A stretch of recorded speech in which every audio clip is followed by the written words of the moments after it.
All right, we ready? Oh, my bad. Yeah. You Sean Ward, class of 1999.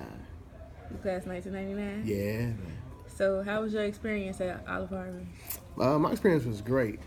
It was in a pivotal time in my life, far as change, far as advancement, far as wanting to go to college and do more, and just was overall just bigger. I saw the world just more than just college. Is what I wanted in the long run. Middle college was family. Um, you got people you get along with, people you don't get along with. For the majority of the part, man, we were like a close knit family. Teachers, staff, um, students. So it was a great experience. Do you think the generation of students changed back in '99 when you was still in Olive Yeah, Harvey? yeah. From now, this is my first visit since about maybe 2001, and so much has changed. The motivation behind wanting more has changed. Right. I see more so of it just I just got to do this. Everybody has attitude. I just got like I got to do this and this and that, and and then I don't think the importance of the opportunity has been emphasized because you could always just go ahead and sign up for a GED. Right. You know what I'm saying? But to actually still be able to learn, get educated, be placed in a situation where you can better yourself, you got to respect that at the end of the day. So, like, how was your experience? Like, the college trips and all the Oh, different type yeah. of things that was going on. So back here's when an you was there? insider, right? Okay. I couldn't go to college trips. Why? So because I was still the old me. Mm-hmm. Miss Hawkins was like, Oh yeah. Miss Hawkins rode me to death, and Miss Evans, because I was just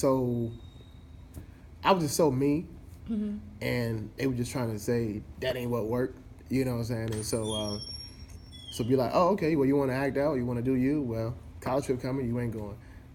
I was able to finally go to a middle college conference. Mm-hmm. We went to Boston, and it was a great experience, but I missed out on so much because, and this is what I tell people, I learned, my mom used to preach it to me, you change your attitude, you change your life. It would sound like my mama right there. You see what I'm saying? Once I changed my attitude towards things, better opportunities started to come around. I got back active in what I like to do. I was playing ball again.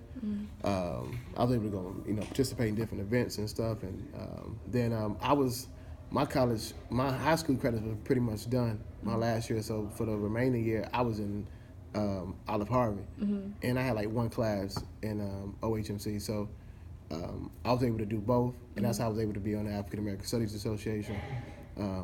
At the time when we had Miss Johnson was here, and it was very interesting, man. I learned so much, and I learned how I missed out on so many opportunities. And it was a life lesson that, like, again, you change your attitude, man, on things. You open so many doors, and I was closing so many doors and didn't even realize it.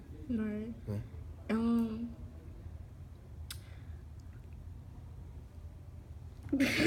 sorry, I Go can ahead. edit this right here, but when the how that like Olive Harvey has always had like I can't this word is so hard for me to Atmosphere? explain. Atmosphere, yeah. Okay.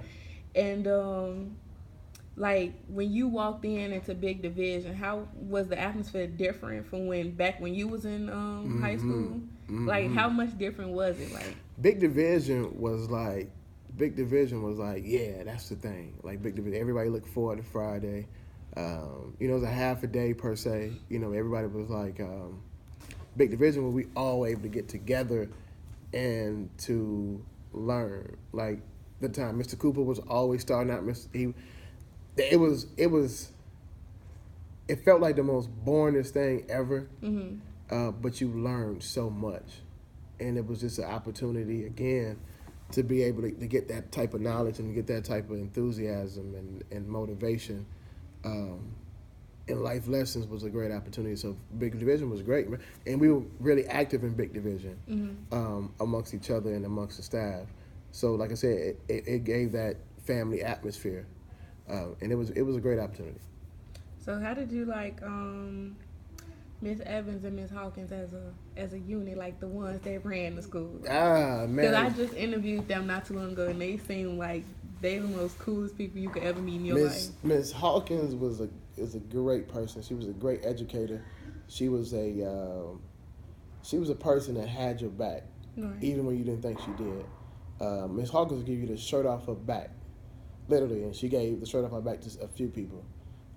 Miss Evans was that. I don't know if she liked me or hate me, but she was her demeanor. She has the same demeanor, but she was so sweet. Yeah. She almost put me out twice. But she was such the disciplinary, but she was also such the nurturer as well. Like I said, Mr. Cooper, Ms. Schultz was my math teacher. She had a passion behind teachers getting students to learn. What he saw an opportunity for growth. They actually took that opportunity to actually make you better. You know, and that's what the middle college is about, is that you're not just here because it's not just an alternative school. It's more than that. It's an alternative way to learn. And because you're an alternative person. So it caters to you and makes you better. And it's for the long run. It ain't just for this period of time. The lessons you learn now are the things you apply to your life later.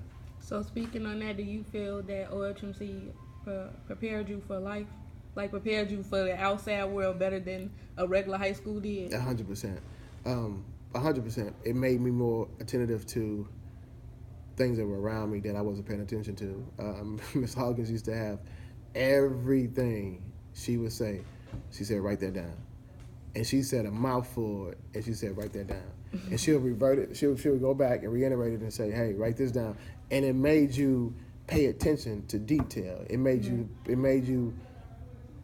It made you right. And I'm saying, like, people understand how important it is, because with technology the way it is, I was on the cusp of technology changing. And then now, 16 years later, everything is in your phone. Everything is in your tablet.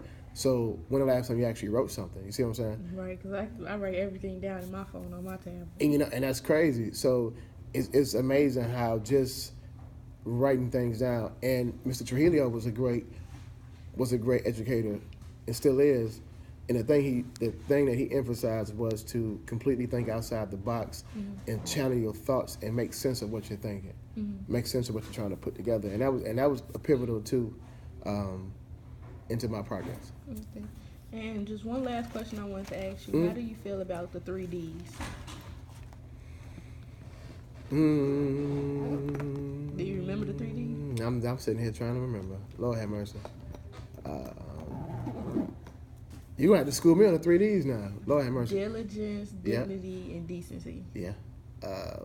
Always was emphasized. Yeah. 3Ds is always preached. And I'm crazy, I forgot about it. But you know what? Male or female is something that you had to apply to your life. That you can hold yourself diligently in conversations and interactions with people. 3Ds is what you apply for just in your everyday interactions and your everyday process in life. You get more in life. You get more opportunity. You can get more out of a person. Being patient and humble. Mr. Hawkins, Miss Hawkins' husband, he used to preach that to us, and he had a class, and he used to preach patience and the 3Ds. Yeah, it was very useful too. Very, very apply to life-ish, you know. Well, that's it. That's all the questions I wanted to ask, and thank you for your time. Appreciate you.